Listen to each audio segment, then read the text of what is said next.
de Jesus, recebe a adoração, o louvor dessa igreja que te ama. Tudo isso, toda essa adoração é um trono para que o Senhor tome teu lugar em nosso meio. Agora que a tua palavra vai ser ministrada ao nosso coração, nós nos abrimos aqui, nos desarmamos, para que o teu Espírito Santo nos conduza em toda a verdade e traga a paz que excede todo o entendimento e a cura da nossa alma, em nome de Jesus. Amém, amém e amém. Amém? Você pode se assentar, em nome de Jesus.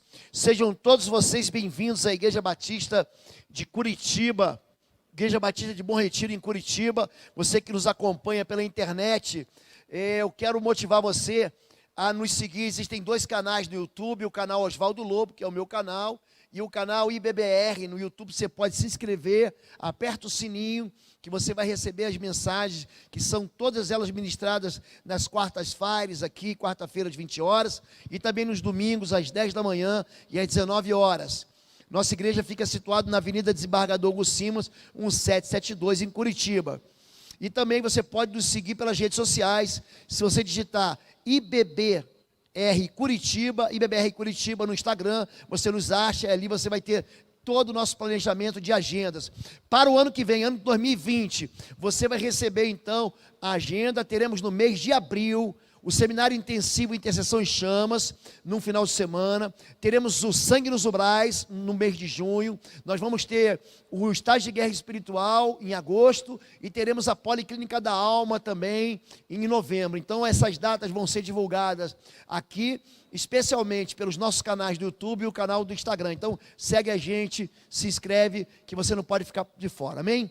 Vamos lá, gente, nós estamos falando sobre enfermidades da alma, falamos sobre depressão, falamos sobre ansiedade generalizada, tratamos um pouquinho a respeito de algumas síndromes e transtornos, e hoje eu quero falar de um transtorno, de uma síndrome chamada de pânico, síndrome do pânico, enfrentando o pânico e outros transtornos. Quando nós falamos de alma, ou de neuroses, ou de psicoses, ou de neuropatias, há muita confusão. Vou explicar para vocês como é que funciona isso.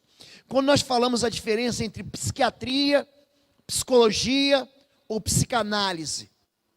Então, a psicologia, se você olhar para uma árvore, a psicologia, ela trata de tudo aquilo que se mexe. Psicologia é comportamento. Então, quando você vê a árvore se mexendo, aquele vento que bate, tudo que trata de movimento, de comportamento, você trata com psicologia. Nós temos aqui na igreja algumas psicólogas, um casal de psicólogos, doutor Jaime, doutora Lília. Doutora Anne já caminha comigo há muitos anos, é muito experiente. Doutora Annelise trabalha comigo desde o tempo que a gente começou o Instituto Êxodo de Libertação, há muitos anos atrás. Nós temos a doutora Luciana, que trabalha com crianças. Doutora Miriam Escobar, que tem visitado a gente também, trata de crianças. Então, quer dizer, nós temos um time de psicólogos, Jaime e Lília, psicanalistas. O que é a psiquiatria? A diferença da psiquiatria para a psicologia. Se a psicologia vê o mover da árvore, ou seja, o comportamento, a psiquiatria é tudo aquilo que está dentro dela e que é química. Aquela química dentro da árvore, isso é psiquiatria. E nós tivemos aqui um médico, o Dr. Cleves, extraordinário, que ministrou para a gente na Policlínica da Alma. Em breve, esse material vai estar disponível também no YouTube para vocês acompanharem. E a psicanálise trata daquilo que é a raiz, aquilo que você não vê. E que é a raiz. Então, é assim que a gente pode, assim, de uma maneira assim, muito simplória, tentar explicar o que cada um deles atua. Agora, assim como um corpo pode adoecer, então as doenças, as neuropatias, elas também especialmente vêm de química. Gente, e a química no corpo, ela vai fazer toda a diferença, uma química equilibrada, para que você tenha uma vida saudável, para que você tenha uma vida feliz, para que você tenha uma vida plena no Senhor. Quando você está com uma dor de barriga, quando você está com uma dor de cabeça, você vai lá, ora, e Deus cura a dor de barriga ou cura a dor de cabeça. E se não curar, você vai e toma um remédio. A Bíblia diz que o apóstolo Paulo, ele era um homem tão cheio do poder de Deus, interessante isso. Você pega Efésios capítulo 19, diz, até os lenços de Paulo, os aventais de Paulo eram levados, e as pessoas eram curadas, e os espíritos imundos batiam em retirada. Ele era um homem cheio do poder de Deus. Mas chegou um tempo na vida dele, que ele vai para dentro do cárcere e fala o quê? Traz para mim os pergaminhos, a capa, e me manda Lucas, o médico amado, porque ele estava doente. O discípulo dele, Timóteo, era um homem que tinha repetidas enfermidades. Ele falou o seguinte: toma água, mas toma vinho também, pelo poder curativo e terapêutico do vinho, daquela uva processada no estômago daquele rapaz. O apóstolo Paulo curou um monte de gente, mas ele deixou Trófimo doente em Mileto. É isso que a Bíblia diz. Então, gente, a enfermidade, ela pode ser algo na alma, pode ser uma enfermidade espiritual, vou falar um pouquinho sobre isso, mas quando a gente olha para o corpo, nós somos de carne e osso. Todo mundo precisa de médico. E assim como o corpo precisa de médico, assim também a alma precisa de tratamento. Uma alma, gente, ela pode adoecer. A alma e as emoções podem ficar doentes. É por isso que o Salmo 103 diz: bendiga ao Senhor a minha alma, bendiga ao Senhor todo o meu ser. Ele está falando de corpo, alma e espírito. Bendiga ao Senhor a minha alma, não esqueça de nenhuma das suas bênçãos. É Ele que perdoa todos os seus pecados e cura todas as suas doenças, que resgata a sua vida da sepultura e o coroa de bondade e compaixão. A alma pode adoecer, pastor? Pode.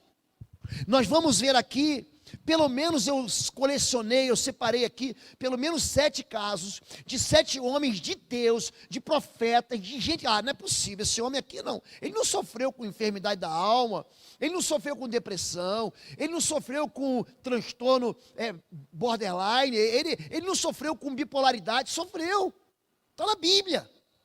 E a gente que a gente reputa como herói da Bíblia, como valente do Senhor, com pessoas que oraram e Deus mandou fogo do céu, com pessoas que buscaram ao Senhor, que profetizaram no meio do povo de Deus, homens de carne e osso, como eu sou de carne e osso. Se você me beliscar aqui, você vai, e o pastor não é anjo, o pastor é gente. Então todo mundo vai passar uma hora ou outra por um momento de tristeza, por momentos de tristeza profunda. A diferença entre a tristeza e a depressão básica é que a tristeza você sabe de onde ela vem. Eu estou triste por quê? Porque o meu gatinho morreu. Eu estou triste por quê? Porque eu fui mandado embora. Eu estou triste por quê? Eu estou triste porque eu sofri um revés na minha vida. E a depressão? A depressão não tem um conteúdo para você dizer assim: não, eu estou deprimido por isso. A depressão não revela a agressão. Estou triste porque eu estou triste, pastor. Eu não sei, hoje eu estou down. Aliás, nem se deve falar isso, hoje eu estou down. Isso também, a síndrome de Down, ela não deve ser levada na brincadeira, porque é algo que é grave. Quando nós falamos de enfermidade das emoções, nós explicamos sobre ansiedade. A ansiedade é algo que encurta a vida. Lembra, na semana passada nós tratamos sobre ansiedade generalizada e citamos aqui Mateus, Jesus falando: não andeis ansiosos. Quem de vocês, por mais ansioso que esteja, pode acrescentar uma hora que seja a sua vida? Você não vai acrescentar, porque a Bíblia diz que antes de você nascer, todos os seus dias já estavam contados no livro do Senhor. Todos eles. Você não consegue encurtar a vida, encurtar a vida só se você quiser dar cabo da sua vida, o que é uma tolice. Aliás, Jesus, quando fala de escândalos no meio do povo de Deus, ele fala o seguinte: ai daquele que escandalizar um dos pequeninos. Olha que coisa, ele compara o escândalo, quando você é mau exemplo, quando você é tropeço, quando você faz um irmão desviar, quando você expulsa alguém da sua vida e da fé. Ele fala: é melhor uma pessoa amarrar uma pedra de mó, uma pedra pesada, e se jogar e se matar, do que ele escandalizar um dos pequeninos. Ou seja, o pecado do suicídio é algo tão grave, mas tão grave, que Jesus compara o escândalo da igreja, o desvio dentro da igreja, como algo pior do que isso. Portanto, não andeis ansiosos com o dia de amanhã, pois o amanhã trará seus próprios cuidados. Basta o dia o seu próprio mal. Não adianta você sofrer pelo amanhã, você não vai resolver. O amanhã vai trazer a sua solução. O amanhã vai trazer seu problema. Essa questão do futuro, o futuro nos deixa ansiosos. Porque eu não sei qual vai ser a resposta, eu não sei se amanhã eu vou conseguir aquele emprego, ou se eu vou ser mandado embora do meu emprego. Eu não sei se amanhã eu vou estar vivo, ou vou estar doente, morrendo. Então, quando você começa, na sua cabeça, elocubrar, pensar, imaginar que o amanhã é contra você. Aliás, eu estou preparando uma mensagem sobre isso. Gente que sempre espera o mal na vida dele. Tem gente que está esperando: não, minha vida está muito boa, daqui a pouco o mal vai me tocar. Gente sem esperança, é gente que está pensando no amanhã, e pensa que o amanhã vem mal. Eu estou sempre pensando que o amanhã é o dia melhor que vai vir na minha vida. Quando você fica ansioso, você está encurtando a sua própria vida. A depressão também aparece na Bíblia. Tem misericórdia de mim, ó Senhor, porque estou angustiado. Olha como é que ele vai entrar na deprê. Consumidos estão de tristeza os meus olhos, a minha alma e o meu ventre, porque a minha vida está gasta de tristeza. Olha que sujeito triste. Os meus anos de suspiros, a minha força descai por causa da minha iniquidade, e os meus ossos se consomem. Estou esquecido no coração deles, como morto, sou como um vaso quebrado. Eu não tenho valor. O deprimido não encontra valor na vida dele. Você já deve ter passado por um período de depressão. Você deve ter experimentado um período que você foi lá embaixo, você já teve tempos de euforia, que você está feliz, você está vendo o anjo, você está vendo só alegria, o mundo é colorido, você olha passarinho bonitinho, você encontra plantinha, olha que árvore linda. E tem dias que são nublados, são cinzentos, são tempestades. Pode aparecer a melhor notícia para você, aquela notícia não funciona, porque é feliz para você, mas para mim não funciona. Eu tenho a melhor família, eu tenho filhos queridos, eu tenho um ministério abençoado, mas eu continuo triste. Aqui a depressão, ela vem como uma forma de trazer a nossa vida para um buraco. O profeta Isaías, no capítulo 61, verso de número 1, ele fala sobre o Espírito do soberano Senhor está sobre mim, pois me ungiu, para quê? Para libertar cativos, para pôr em liberdade os oprimidos, para abrir as portas das prisões, para dar vista aos cegos e anunciar o ano aceitável do Senhor, que é o ano do perdão, era o ano do jubileu. E ele continua, para dar uma coroa na sua cabeça, em vez de cinzas, para te dar veste de louvor, e não tristeza. Ele está curando gente que está desanimada, que está deprimida. A unção, essa unção messiânica, vem para trazer alegria no coração da gente, é aquele desejo de viver para sempre. Ele fala assim, ele então reparará antigas ruínas, levantará as cidades assoladas pelo tempo. É gente que está com a vida arruinada. O Espírito do Senhor, ele é o agente terapêutico de cura na vida de gente que está triste. A depressão está na Bíblia, mas o pânico também está na vida, porque o pânico o que é? É o medo de viver. A pessoa que tem pânico, ela entra na fila de um banco e ela, de repente, ela é cercada por um terror de morte. Alguma coisa ruim, péssima, alguma coisa, eu estou com um pressentimento, pastor, de que algo vai me destruir, que algo vai acontecer. Isso é pânico. E o pânico, gente, ele não vem assim, no dia seguinte que você foi assaltado, colocaram uma arma na tua cara. Isso é trauma.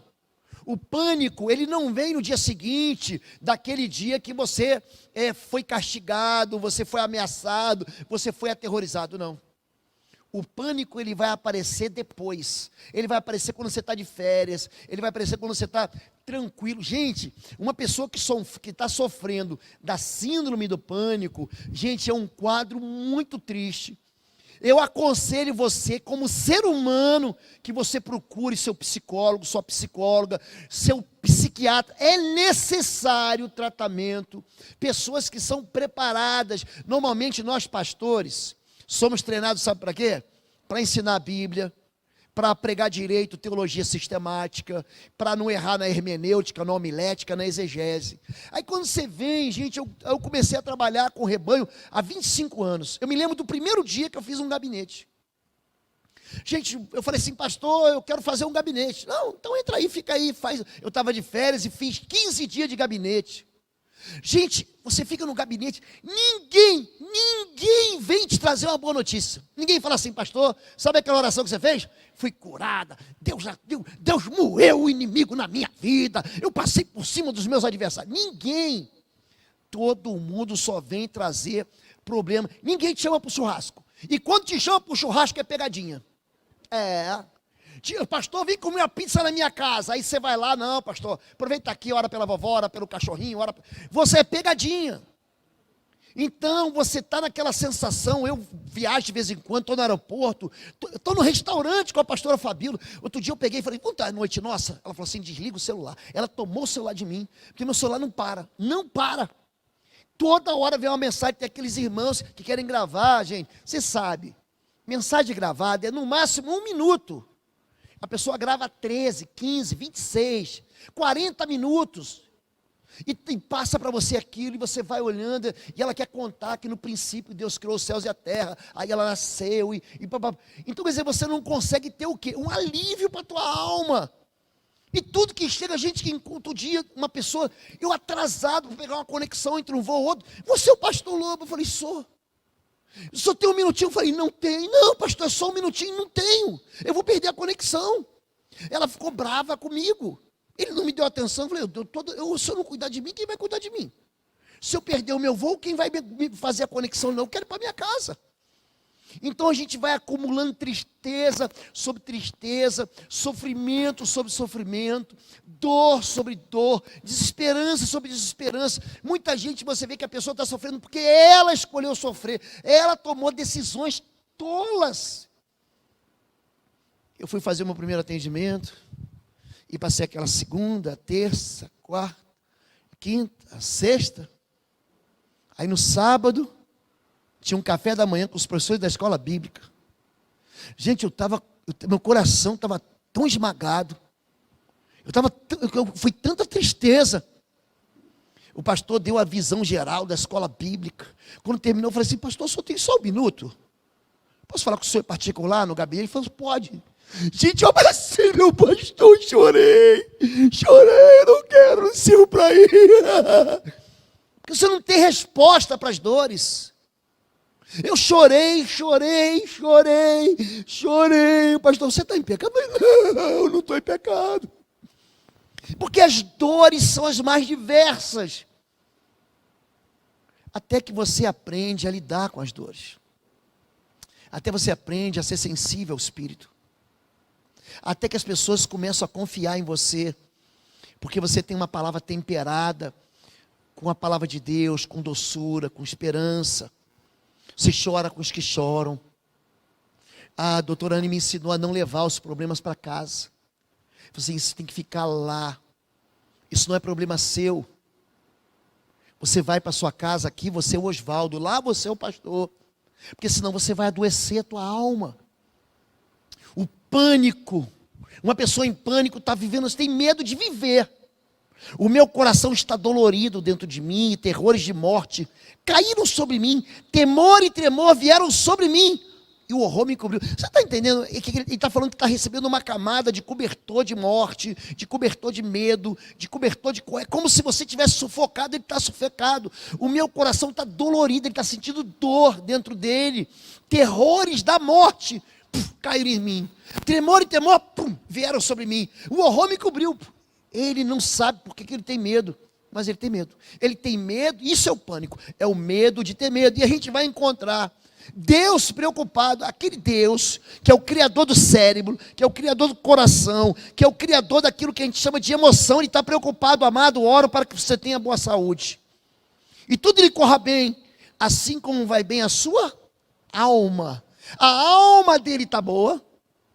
E ele quer que não só a alma permaneça boa, ele ora para a saúde toda dele. Nós somos os seres de corpo, de alma e de espírito. Tem questões espirituais que você não vai encontrar solução com uma química, com um remédio, com um antibiótico, com um ansiolítico, anti-ansiolítico, um tranquilizante. Tem um camarada que escreveu um livro na década de 80 ou 90. Era um livro assim que os cientistas, os psicólogos, os psiquiatras não levaram muito a sério. E ele falava sobre isso. Mais Platão e menos Prozac. Ele foi um livro famoso, ficou assim, muitos meses, talvez 1 ano, assim, na lista dos mais vendidos, da revista Time, da New York Times. Ele era muito vendido, eu comprei esse livro na época. E no final das contas ele falava o seguinte: é melhor você resolver o seu problema, e falar do seu problema resolvendo, do que você ficar tomando medicação. Mais Platão, ou seja, mais conversa, abre teu coração, conta a verdade. As pessoas se escondem no meio das suas sujeiras, das suas agonias, e dos seus abusos, dos seus traumas. E eu não quero falar por ninguém, porque em primeiro lugar, porque ninguém vai saber me tratar. Em segundo lugar, porque meu problema é maior do que é um orgulho dentro dele, como dizer assim, só eu sei lidar com isso aí, não tem médico, não tem terapeuta, não tem pastor, não tem padre, ninguém vai conseguir resolver a minha vida. Em segundo lugar, eu não acredito que eu vou ser curado. Eu não acredito, aí é falta de fé. E tem em terceiro lugar, é quando a pessoa tem medo de se expor. Quando a pessoa tem medo de contar a verdade, ela vai se esconder. Essa transparência, a ausência da transparência, faz com que a gente se torne pessoas fingidas. O fingido é alguém que desempenha um papel e fala para todo mundo que está bem, aí publica lá no Instagram, no Facebook, está feliz da vida, mas na verdade dentro dele, a vida dele está sufocada. Então quando você não é transparente, quando você tem medo de ser tratado, quando você tem vergonha de ser tratado, ou quando você não acredita que aquela pessoa, aquele tratamento vai resolver, você vai continuar dentro do buraco. Porque a pessoa já foi eu já tentei tantas coisas, pastor, e eu nunca consegui resolver. Isso aí vai criando uma área de hipersensibilidade, vulnerabilidade e retraimento. A pessoa vai retraindo, e ela vive, então, dentro de é o que a gente chama de ocultismo. Não ocultismo no sentido de feitiçaria, bruxaria, mas aquilo que eu oculto, que eu coloco dentro do meu coração, dentro de uma ostra, eu fico ali naquele ostracismo, ninguém me toca, eu não falo com ninguém, e ninguém participa da minha vida. Deus se preocupa com aquilo que Ele criou, mas a gente vê homens e mulheres assim, Davi está perturbado, pois já as minhas iniquidades ultrapassam a minha cabeça. Eu estou por aqui de pecado. Você está entendendo o que ele está dizendo? Ele pisou na bola um monte de vezes. Como carga pesada são demais para mim. Ele está carregando o pecado dele. A Bíblia diz, aliás, a Bíblia não diz isso, mas a gente vai ver que Davi quebrou todos os mandamentos, menos um mandamento. Gente, sabe aqueles 10 mandamentos? Ele quebrou todos. Mas teve um que ele não quebrou. Ele amou a Deus com todo o seu coração, com toda a sua alma e com todo o teu entendimento. Mas aquela história com Batseba, com Urias, aquela conspiração sórdida dele, ele quebra todos os mandamentos uma vez só. Então ele está falando o seguinte, olha, meu pecado me cobriu, está acima da minha cabeça, ultrapasso as minhas iniquidades. Eu não consigo suportar isso.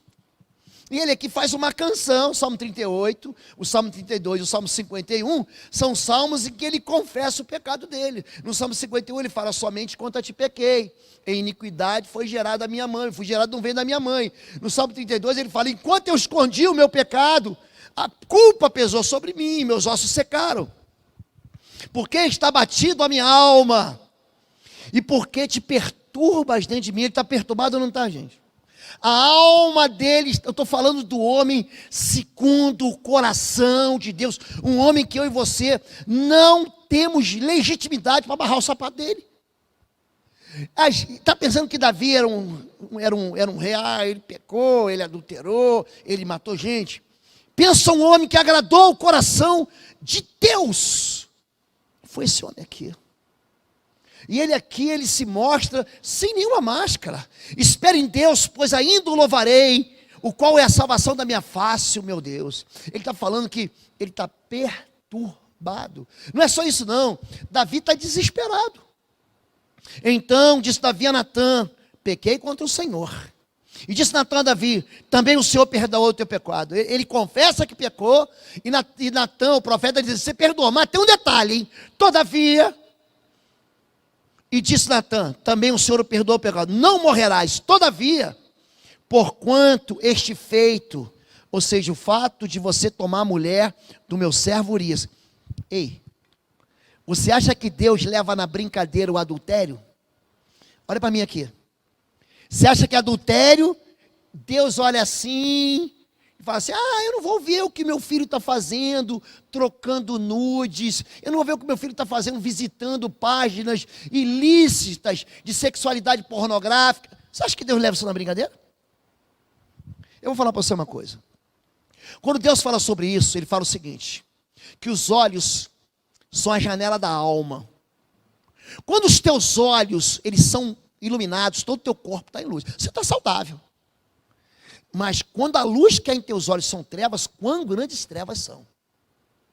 Ele diz que quando você se delicia, ou quando você é atraído por alguém que não é seu cônjuge, aquele que olhar, ouviste que foi dito aos antigos, não adulterarás. Eu, porém, vos digo, eu estou mudando a história não, eu estou aprofundando ela. Qualquer que olhar para uma mulher, não vamos ser machistas, né, gente? Qualquer mulher que olhar para um homem para desejá-lo, já adulterou no seu coração. Olha o que ele fala. Pois é melhor, se a tua mão te escandaliza, se teu olho te escandaliza, é melhor você arrancar ele fora, do que você, vendo com os dois olhos, ser lançado no inferno. A doutrina do inferno, gente, é uma doutrina de Jesus, não é de Paulo, não é de Pedro, não é de Tiago, nenhum dos autores do Novo Testamento, neotestamentário, falam sobre inferno, a não ser Jesus Cristo nos Evangelhos. A não ser Jesus Cristo falando para João, no livro do Apocalipse. Ele está falando assim, é melhor você perder um membro, perder a mão, perder um olho, do que com o corpo inteiro ser lançado no inferno. Gente, é indigesto ou não é indigesto? Mas é Jesus que está falando que essas coisas podem infernizar a vida da gente. E infernizou a vida de quem? De Davi. Todavia, porquanto este feito, está aqui, ó, terceira linha. Porquanto este feito, deste lugar sobremaneira a que os inimigos do Senhor blasfemem, então o filho que te nasceu certamente morrerá. Então Natã foi para sua casa, e o Senhor feriu a criança que a mulher de Urias dera a Davi, e adoeceu gravemente, e buscou Davi a Deus pela criança, e jejuou Davi, e entrou, e passou a noite prostrado sobre a terra. Aqui ele está desesperado. Ele recebeu uma voz de Deus, e Deus falou o seguinte, eu não vou mudar, por causa do teu pecado eu não vou mudar. Pastor, por que Deus fez isso com Davi, se tanta gente já fez isso?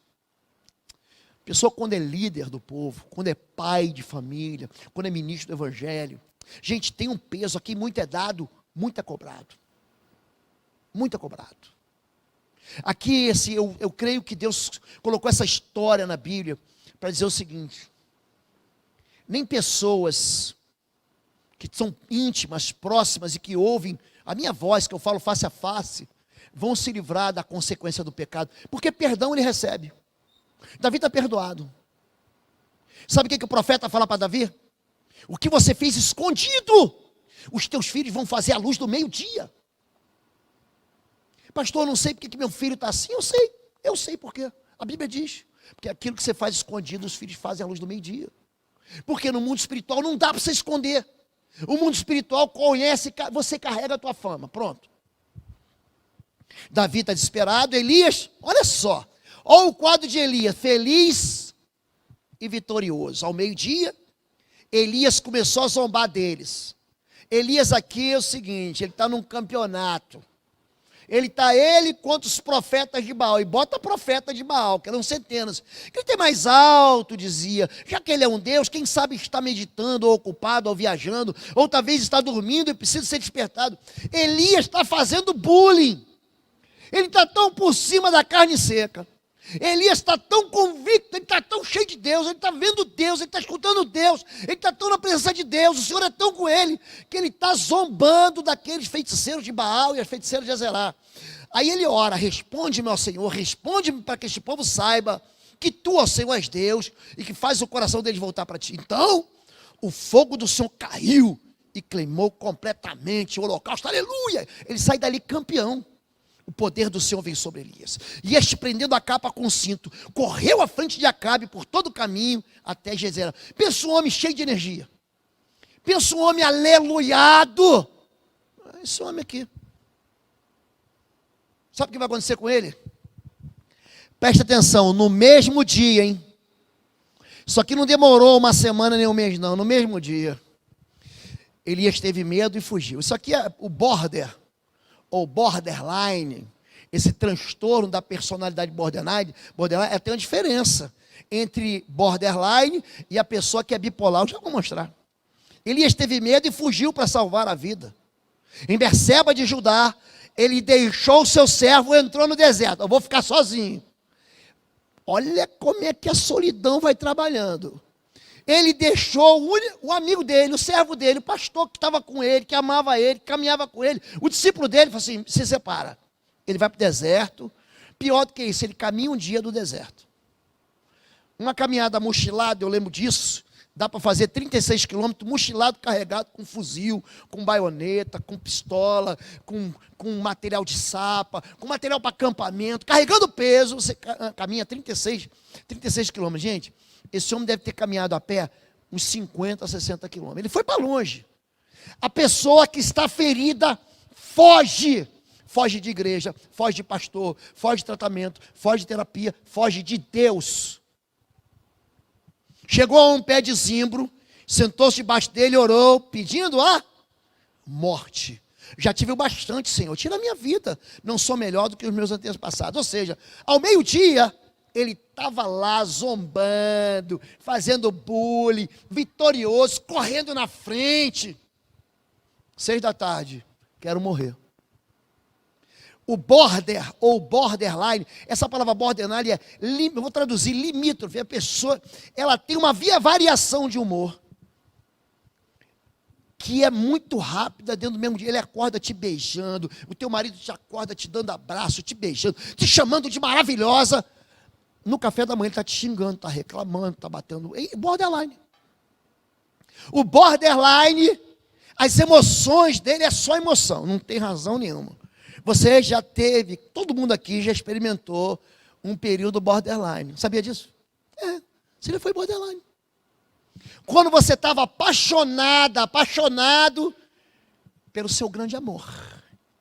Que você desenhava coraçãozinhos no caderno. Você escrevia o nome dele, mandava mensagem. Naquele tempo não tinha mensagem, mas você queria ligar toda hora. E aí, acordou bem? Desliga você primeiro. Não, você primeiro. Não, desliga você primeiro. Não, você primeiro. Não, desliga você primeiro. Você está borderline. O borderline é alguém carregado de emoções, muitas emoções, como diria Roberto Carlos, muitas emoções. Ele só tem isso. É diferente do psicopata. O psicopata é outro cara. O psicopata não tem emoção nenhuma, ele é só razão. O psicopata, ele não é só aquele cara, é um quadro assim dificílimo de você diagnosticar.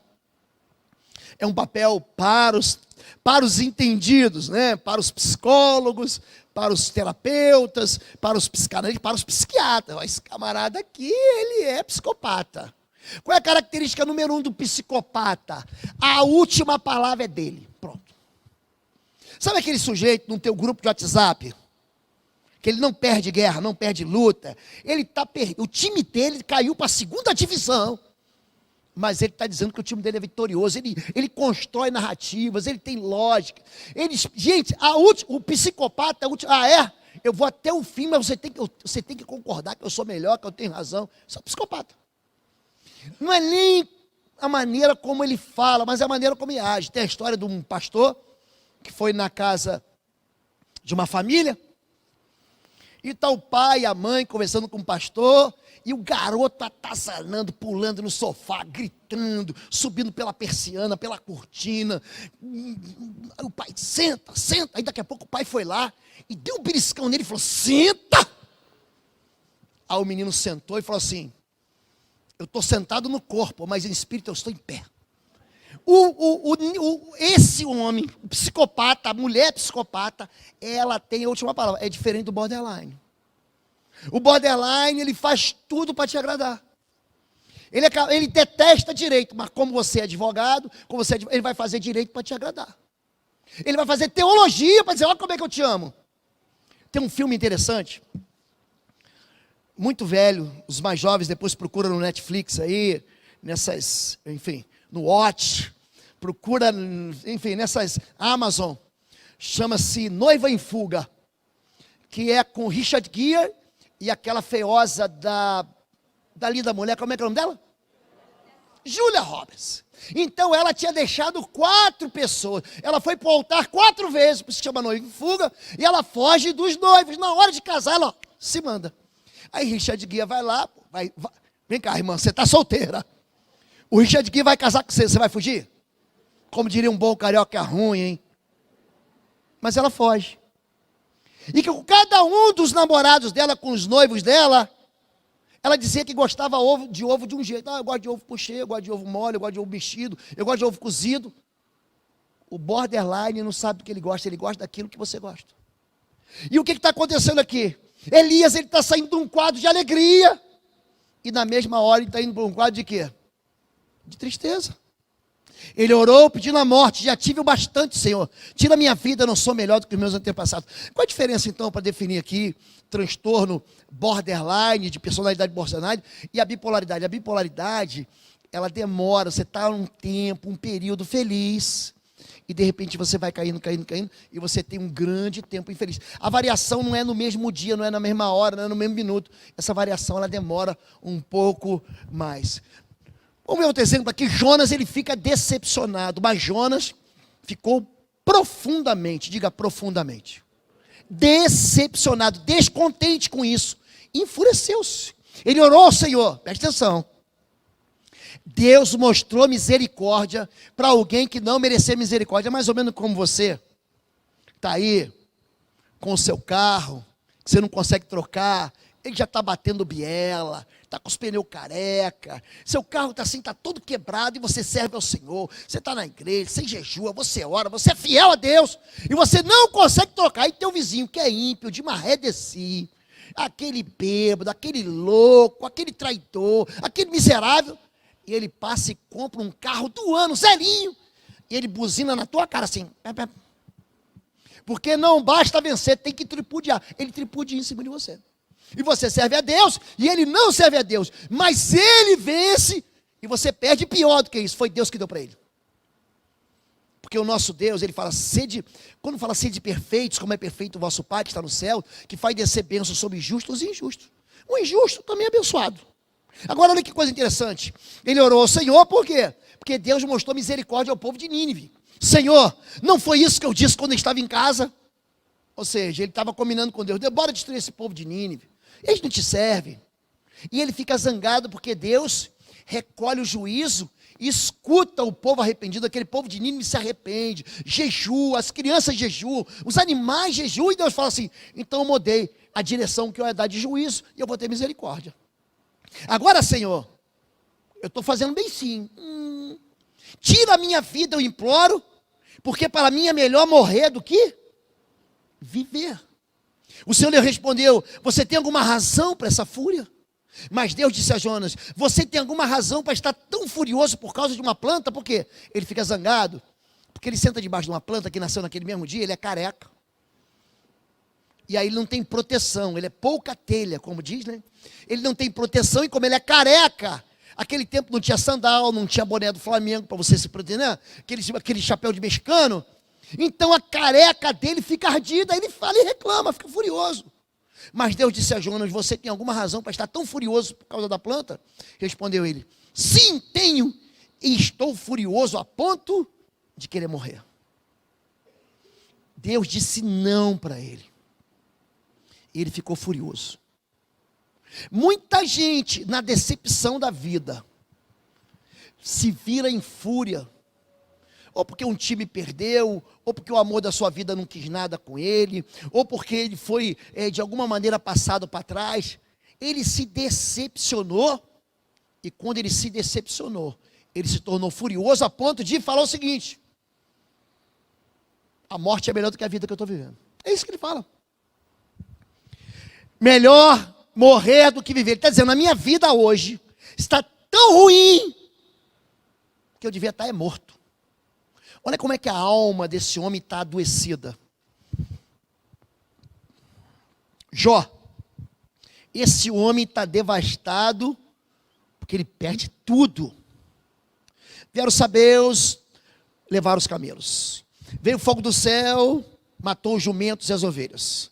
E vieram os caldeus e levaram os camelos. E veio um vento oriental e matou os 10 filhos. A mulher dele, capítulo 2, verso 9, falou assim, como tu guarda a tua integridade diante desse Deus? Amaldiçoa esse teu Deus e morre. Olha que mulher, você fala como louca. Eu vou receber do Senhor aquilo que é bom e não vou receber do Senhor aquilo que é mal. Então ele adora o Senhor no meio da desgraça. Ele está devastado, ele está mantendo a integridade. Mas olha só, ele começa a ficar doente. E quanto mais a enfermidade do seu filho demora a ser curada, quanto mais o desemprego, a solidão, ela demora na tua vida, ela não passa rápido. Você quer o quê? Tomou Doril, a dor sumiu. É isso que você quer. É isso que você quer. Você quer uma oração rápida do pastor? Pastor, cadê aquele óleo? Aliás, hoje eu busquei, Cristo, o óleo da unção para ungir, não estava lá. Cadê aquele óleo, pastor, que você bota na cabeça e a Bíblia diz que você é curado? Eu quero é rápido, quero assim, ó. Olha para mim. Deus também tem propósito nas enfermidades. Quando perguntam a respeito daquele jovem cego para Jesus, quem pecou, ele ou o pai dele? Nem ele, nem o pai dele. Mas essa enfermidade se manifestou para que a glória de Deus venha sobre ele. Existe um propósito de Deus. Romanos 8:28 diz que todas as coisas cooperam para o bem daqueles, presta atenção, que amam a Deus. Não, pastor, você está querendo dizer o quê? Não, estou querendo dizer o que a Bíblia diz. Eu odeio esse versículo. Vamos deixar claro aqui? Pastor, qual é o versículo que o senhor não gosta? Romanos 8:28. Eu não gosto dele mesmo. E Deus sabe disso, porque eu estou falando aqui. Porque todas as coisas cooperam conjuntamente para o bem daqueles que amam a Deus. Então, você acorda e descobre que é herdeiro do Bill Gates, pronto, do Donald Trump, rico. Do sheik das Arábia Petrolífera. Não, é bom ser rico? É ruim. Hein, gente? É bom. E se eu disser assim, não, você acordou e tem uma enfermidade incurável. Isso é bom ou ruim, gente? Está vendo como é que a nossa noção de bom e ruim ela é prejudicada? Depende. Porque o capítulo 8:28 ele é explicado pelo capítulo 8:29. Porque os que Dante chamou, também os predestinou para serem conformes à imagem do seu Filho Jesus. Escuta essa agora. Você está com o cinto seguro? Bota o cinto. Bota o cinto, segura o airbag que vai bater firme. Se algo bom acontece na sua vida e você fica igual a Jesus, os que Dante chamou, os predestinou para serem conformes a Jesus. Aquilo cooperou para o bem. Tem gente que ganha dinheiro e se desvia. Tem gente que ganha um grande amor e se afasta de Jesus. Tem gente que passa num concurso público, se torna juiz e vira um arrogante. Tem gente que sofre um revés, uma derrota, uma humilhação e fica igualzinho a Jesus. Então essa questão de bom e mal, de ficar rico ou ficar doente, vai depender de como você vai reagir diante disso. Se você receber o mal e ficar igualzinho a Jesus, aquilo cooperou para o bem. Se você recebeu o bem e aquilo fez você ficar diferente de Jesus, aquilo cooperou para o mal. Entenderam isso, gente? O que Jó está vendo aqui? Ele está devastado, ele perde tudo. Porque não morri ao nascer e não pereci quando saí do ventre. Não tenho descanso, nem sossego, nem repouso. E já me vem grande perturbação. Gente, ele não descansa, não sossega, não repousa e está perturbado. A minha vida só me dá desgosto, por isso eu darei vazão à minha queixa. De alma amargurada me expressarei, porque a boca fala do que está cheio o coração. Noemi fala, não me chame mais Noemi, porque grande amargura me deu o Senhor. Me chame Mara. Mara significa amarga. Você gosta de coisa amarga? Eu não gosto. Chocolate amargo? Não, me dá ao leite. Preferência aquele bem ao leite. Ah, pastor, eu quero, já falei aqui algumas vezes, eu gosto de chimarrão amargo. Não gosto. Me dá Coca-Cola. Doce. A amargura não faz bem para mim. Por quê? Porque eu sou homem feliz.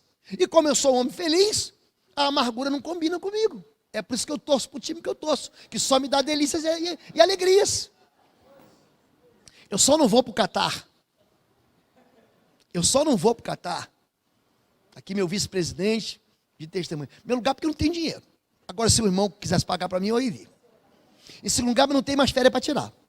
Em terceiro lugar, porque vai ser no dia do casamento do meu filho, porque senão eu estaria lá. Alegria! Mas Jó está devastado. E essa devastação faz com que ele fique doente. E então a expressão da boca que sai dele é uma expressão de dor. Moisés e o dever de sustentar. Eu sozinho, olha lá, de novo. Olha o deprimido sozinho.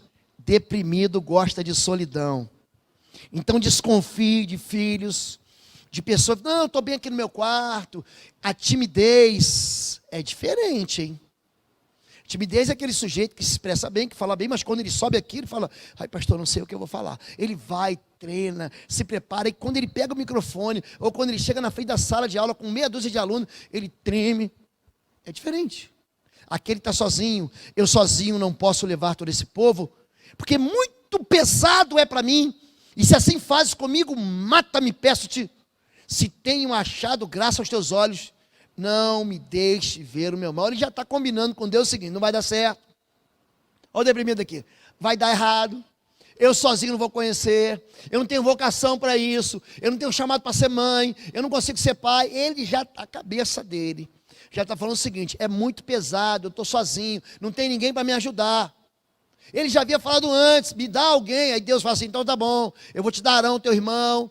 Ele vai ser o profeta e você vai ser como um Deus para Faraó. Você fala, mas na verdade quem vai falar é ele. E ele está combinando o dever de sustentar, o peso de você ser mãe, o peso de você ser pai, o peso de você ser mãe solteira para sustentar a sua casa inteira, o peso de você ser um pai que sua esposa morreu, que sua esposa te abandonou e agora você tem que fazer papel de pai e de mãe, o peso que você tem de sustentar toda a tua casa, de você ser arrimo de uma família inteira. Está acontecendo com Moisés. A alma dele está ficando doente, ele fala, não aguento mais. Tem gente que abandona o ministério porque é isso, porque não aguenta mais. Não é porque o sujeito é frouxo, não é porque o sujeito é um emasculado, não é nada de, ele não aprendeu, não foi treinado. É por isso que teus filhos têm que ser treinados a receber não.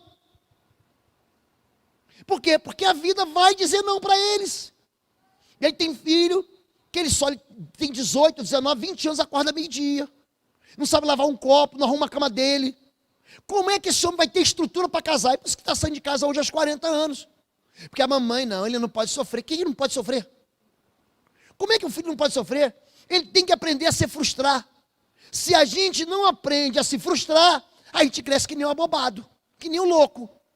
Vocês entenderam isso, gente? Jeremias sozinho e inseguro. Maldito seja o dia que eu nasci. Olha só, ele está amaldiçoando o dia dele. Jamais seja abençoado o dia que a minha mãe me deu a luz. Opa, ele está falando do ventre da mãe dele agora. Porque saí do ventre materno só para ver dificuldades e tristezas, terminar os meus dias na maior decepção. Esse profeta, ele era o único certo. É interessante que Israel, Jerusalém é tomado, o único sobrevivente é ele. Mas ele pregou a vida inteira e ninguém se converteu. Imagina você ser um pastor, que você prega e ninguém atende um apelo de salvação. Imagina isso. Ele fala assim, seduzido o Senhor eu fiquei. Seduzido, o Senhor me seduziu e seduzido eu fiquei. Quer dizer, o Senhor me enganou. O Senhor disse, Deus, o Senhor me chamou para esse ministério poderoso. O Senhor falou que eu ia arrancar, que desde o ventre da minha mãe, o Senhor tinha me chamado para ir para as nações. O que você vê como é o meu ministério agora? Ele está amaldiçoando o dia que ele nasceu. Jesus, Isaías 53:3, diz que ele era homem de dores, experimentado no sofrimento. Então lhes disse, a minha alma está cheia de tristeza até a morte. Ele está sozinho. Fica aqui. Vigia comigo. Você acha que Jesus não experimentou isso, querido? A Bíblia diz em Lucas capítulo 22, que Jesus suou sangue. Você está pensando que foi mole domar a morte? Porque ele sabia que ele ia ser morto. Ele sabia que ia ser traído. Ele fala para Judas, o que você tem que fazer, faz rápido. Essa noite um de vós vai me trair. Gente, Jesus, ele não celebra a ceia com Judas não, mas a Páscoa ele celebra. Aqueles quadros, aliás, aquele quadro de Da Vinci, que estão os 12 discípulos, e Jesus está lá e Judas está segurando o saco de dinheiro, aquilo ali é mentira. Não havia ali 13 pessoas, havia 12, porque um dos discípulos, Judas, foi para onde, gente? Foi traí-lo, ele não estava lá. Ele come a Páscoa e na hora de partir o pão e na hora de beber o cálice, ele não está lá. Ele vazou. E Jesus sabia. Você vem me trair, meu amigo? É por isso que ele fala, a minha alma está triste até a morte. Mas ali no Getsemane, no lugar que ele foi esmagado, ele vence a morte. Porque terminado de orar, ele saiu para quê? Para cantar canções. Tem um vale, chama Vale do Cedron. Quando você está no Monte das Oliveiras, antes de chegar em Jerusalém, ali está a Porta Dourada, está a Porta de Sião. Antes de você chegar, tem o quê? Tem um vale de um pequeno riacho, que só vai encher quando Jesus voltar. Está na Bíblia também, no livro do profeta Zacarias. Está ali o Vale do Cedrão, ele sai cantando canção por ali. O que leva à síndrome do pânico ou transtorno do pânico? Síndrome é um conjunto de sinais e sintomas que vão caracterizar uma manifestação clínica de uma doença. Ou seja, é um conjunto de sintomas. Pastor, quem é que pobre? O pastor pode diagnosticar pânico? Não. Pastor, a não ser que ele seja um médico psiquiatra. A não ser que o pastor também seja um psicoterapeuta, um psicanalista ou um psicólogo experiente. Quem diagnostica pânico é médico, é psiquiatra. Então ele vai combinar uma série de sintomas e vai assim, isso aqui é pânico. O pânico é um sentimento incontrolável de medo repentino, muitas vezes quase sempre desmotivado, que vem com ansiedade sobre aquilo que vai vir, sobre aquilo que vai chegar, sobre o futuro. É uma grande crise de ansiedade generalizada. 1/5 da população vai ter isso pelo menos uma vez na vida. 1/5. Cientificamente falando. O problema qual é? É quando a pessoa, ela tem isso regularmente, e ela chega aqui, a já controlar. Então, um dia eu cheguei num local, na verdade, era um tempo que eu tinha cabelo, fui cortar o cabelo. Você pensa que eu não corto cabelo? Eu corto cabelo, gente. Quem corta meu cabelo é a pastora Fabíola. Tem uma máquina. Pastor, já experimentou deixar o cabelo crescer? Já deixei. Eu fico que nem um bozo, só quero pra cá. Então eu prefiro ficar assim. Alguém me perguntou, pastor, por que o senhor não faz um implante? Eu falei, eu não sou Cláudio Duarte. Não sou Silas Malafaia, meu nome é Lobo. E aí eu estava lá, fui no barbeiro, e tinha um amigo meu lá. Quando eu cheguei lá, ele estava o quê? Ele estava tendo uma crise de pânico. Eu achei até esquisito ele. Ele estava no quartel, eu era militar, você não sabe disso, sou militar ainda da reserva, e ele estava lá, e quando eu cheguei, eu falei, esse cara está tendo aquela crise que eu sabia que ele tinha. E nessa hora que a pessoa está tendo crise, não fala assim, não, isso não é nada. Não fala isso. Não fala que não é nada, você vai... aquilo ali para ele é tudo. Aquilo ali para ele, você tem que acalmar ele, é só isso. Ele vai fazer um processo de respiração, ele vai tentar voltar assim. A pessoa que já teve, aprende a lidar com isso. Agora, pastor, transtorno de pânico, o que é isso? Sobrecarga de inúmeros conflitos internos e questões mal resolvidas. Medos que não são resolvidos. O cérebro um dia grita, não aguento mais tanta pressão, vou aliviar através de um sintoma para que você saiba que eu preciso de ajuda. É isso que o pânico faz. Pânico é um sintoma, presta atenção, reação sintomática de que algo aqui dentro não está funcionando bem. Eu não estou dormindo bem, eu estou trabalhando demais, eu estou estressado demais, eu estou com medo do futuro. Alguma coisa já me traumatizou e agora o corpo está o quê? Gente, Deus é que fez o cérebro, sabia disso? Deus é que fez o corpo humano. Algumas reações que nós temos são reações que o corpo está dizendo, para! Outro dia, estava ali o Galvão Bueno, todo feliz, e ele teve o quê? Um problema no coração. Quando o problema no coração vem, é para que você para. Está dizendo que você tem que descansar. Está dizendo que você precisa tirar férias. Está dizendo que você precisa de... Porque se você morrer, alguém vai resolver o problema na sua vida. Ah não, pastor, eu tenho que trabalhar, porque se eu não trabalhar nessa casa, ninguém vai trabalhar. Fica tranquilo. Fica tranquilo. Porque a hora que você não der o dinheiro, ele vai trabalhar para ganhar dinheiro, ele vai para a rua para jogar bolinha, para botar balinha. Olha, me ajuda, porque eu moro na casa da minha sogra, eu preciso sair de lá de qualquer jeito. Você não pega isso no...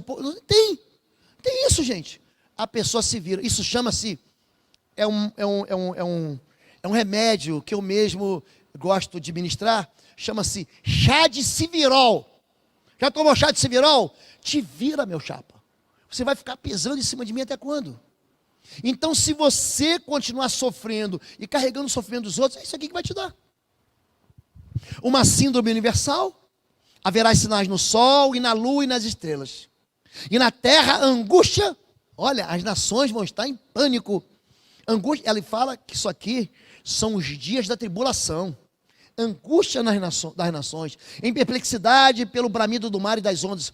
Homens desmaiando de terror, na expectação das coisas que sobrevirão ao mundo. Jesus está dizendo o seguinte, que nos dias do fim, vai ter muito macho, muito cabra macho, que é valente, que gosta de bater nos outros, que vai desmaiar.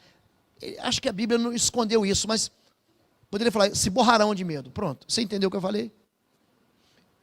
Vai amolecer aquilo que está dentro do estômago. Vai se borrar de medo. Pânico, pode ser espiritual? Pode. Pastor, você já tratou de um caso de síndrome do pânico que era demônio? Já tratei. Já tratei. Quando o espírito manifestou, eu perguntei, qual é o teu nome? Ele, meu nome é medo, meu nome é pânico. Esse ano. Esse dia que, quando o espírito mal vinha sobre Saul, Davi tomava harpa e tocava com a sua mão, então Saul sentia alívio e se achava melhor. E o espírito mal se retirava dele. O medo de sentir medo. As cordas da morte me enredaram, olha lá a morte lá. As torrentes da destruição me surpreenderam. As cordas do inferno me envolveram. Gente, pensa num sujeito que está amarrado. Os laços da morte me alcançaram. Na minha aflição, clamei ao Senhor. Gritei por socorro ao meu Deus. Do seu templo ele ouviu a minha voz. Meu grito chegou à sua presença e aos seus ouvidos. É um problema clínico? Sim. Ele tem fundo emocional? Muitas vezes. Ele pode ser um trauma lá de trás? Certamente. Pode envolver uma questão espiritual? Pode.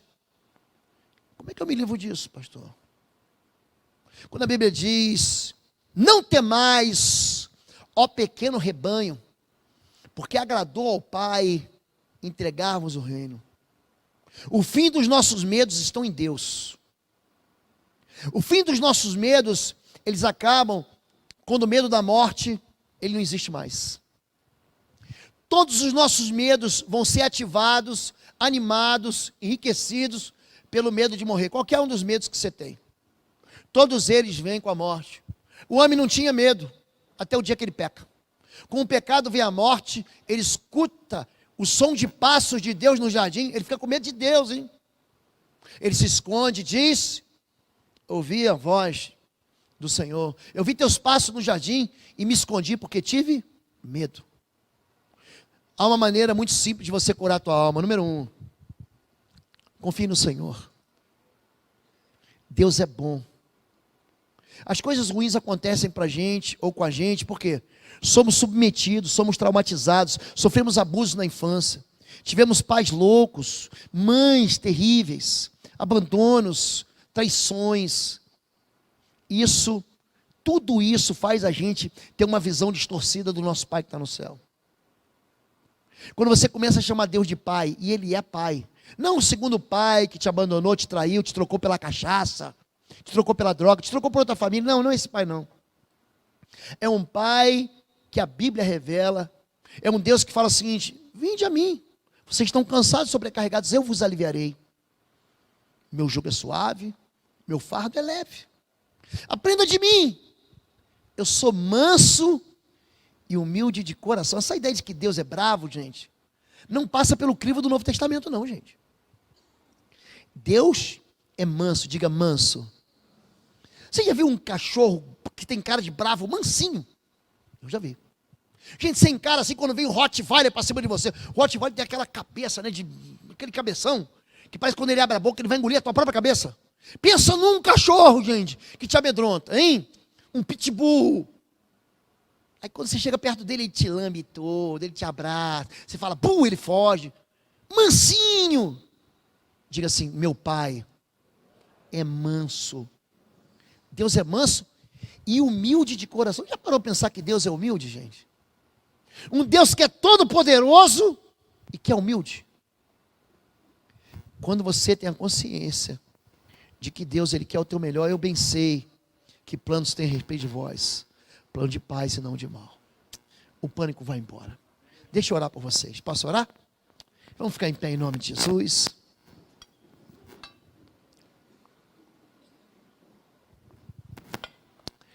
Você talvez esteja passando por isso. Tem alguém passando por isso. Talvez a tua vida esteja agoniada. Talvez a tua vida esteja entristecida. Talvez você esteja esperando o mal tocar em você. Posso orar por você hoje? Posso fazer isso? Então sai do seu lugar, eu quero orar por você. Vem aqui à frente. Pode sair, vem cá todos vocês. Pega na mão da sua esposa, do seu marido, da sua amiga, do seu amigo. Vem cá, vamos orar.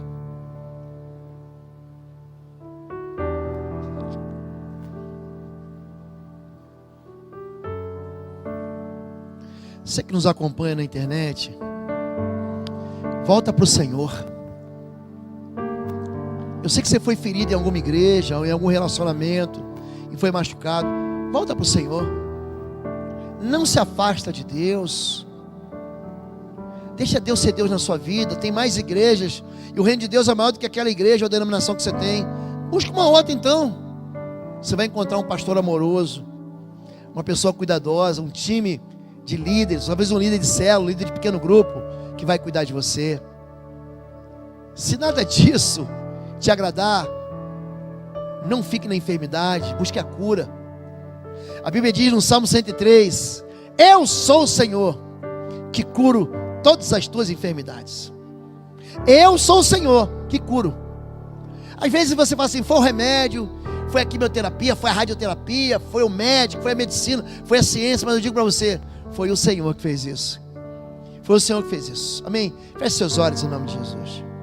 Pai querido e bendito, o Senhor é a resposta para as nossas agonias. O Senhor é a resposta para as nossas dores. Queremos confessar ao Senhor que temos medo do Senhor. O papel que os nossos pais aqui na terra fizeram, acabaram distorcendo a imagem do Senhor, que é Pai, que é bom, que é manso, que é humilde e que tem planos de paz e não de mal para a nossa vida. Queremos te pedir perdão, Pai, porque não confiamos no Senhor. Queremos te pedir perdão porque nossos caminhos são, os seus caminhos são muito mais altos que os nossos. Nós não entendemos. Queremos te pedir perdão porque quando o mal toca na gente, nós atribuímos ao Senhor como se o Senhor fosse um Deus ruim, e não é. O Senhor tem um plano, e o plano do Senhor é fazer com que a gente fique igual ao teu Filho Jesus. O plano do Senhor é um plano que a gente reflita aqui, cada um de nós, a imagem do teu Filho Jesus. Senhor Deus, eu quero abençoar a tua igreja, mas também quero, Pai, invocar o nome do teu Filho Jesus, que na cruz levou sobre si todas as nossas enfermidades. E toda enfermidade da alma, depressão, pânico, borderline, tudo aquilo que tem atraído esse povo para o lugar da escuridão, eu repreendo em nome de Jesus. Espírito de morte, espírito de suicídio, eu te repreendo em nome de Jesus. Saia dessa vida, saia dessa casa e dessa família, e saia dessa descendência, no nome daquele que te venceu na cruz e ressuscitou dos mortos, Jesus Cristo de Nazaré. Em nome de Jesus, eu libero sobre a sua vida um bálsamo de cura, óleo de alegria, em vez de espírito deprimido, uma coroa de festa, em vez de cinzas. Eu abençoo teus dias, eu abençoo teus dias com festa, eu abençoo teus dias com a bênção do Senhor que não pode ser recolhida. Eu abençoo tua casa, teus filhos. Eu abençoo você e não retiro essa bênção, porque os teus dias serão como a exuberância daquilo que o Senhor tem dado sobre a terra. E o que é mais excelente do que Deus derrama do céu. Eu te abençoo com paz. Eu te abençoo com a paz do Senhor, que excede todo entendimento. Em nome de Jesus, amém. Amém. Você pode dizer amém comigo? Vá em paz. O teu Pai é Deus. Ele está cuidando de você. Ele não vai te abandonar. Eis que estarei convosco todos os dias, até o final, até o fim. Eu não vos abandonarei. Eu não vos deixarei órfãos. Você crê nisso? Você não sofre orfandade. Teu Deus é teu Pai. E naquele dia Deus vai falar, sabe o que é para você? Vinde bendito, bendita do meu Pai, para o reino que vos é preparado desde a fundação do mundo. Amém? Levante sua mão. Que o amor de Deus, nosso Pai, A graça do nosso Senhor e Salvador Jesus Cristo e as consolações do Espírito Santo sejam com você, sua casa, sua família, em todo o tempo. Amém, amém, amém.